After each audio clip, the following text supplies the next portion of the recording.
नहमदुहु व नसल्ली अला रसूलिल करीम अम्मा बाद औज़ु बिल्लाहि मिनश शैतानिर रजीम बिस्मिल्लाहिर रहमानिर रहीम अस्सलामु अलैकुम व रहमतुल्लाहि व बरकातुहू। कुछ अर्ज़ मारूज़ करो, इससे क़ब्ल एक मरतबा दुरूद पाक पढ़ लीजिए।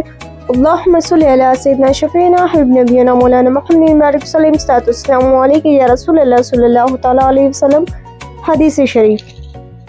रसूलुल्लाह सल्लल्लाहु तआला अलैहि वसल्लम इरशाद फरमाते हैं, जब तक कोई बंदा इन चार बातों पर ईमान ना लाए वो मोमिन नहीं हो सकता।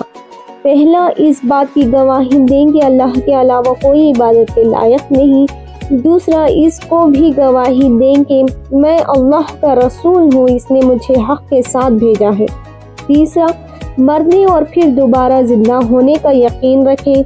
चौथा, तकदीर पर ईमान लाएं। इन चंद बातों पर ईमान लाना हर मुसलमान का बहुत ज़रूरी है। इसी तरीके की वीडियोस के लिए मेरे चैनल को like, comment, share and subscribe कीजिए ताकि आपको आने वाली हर वीडियो का नोटिफिकेशन टाइम से मिले।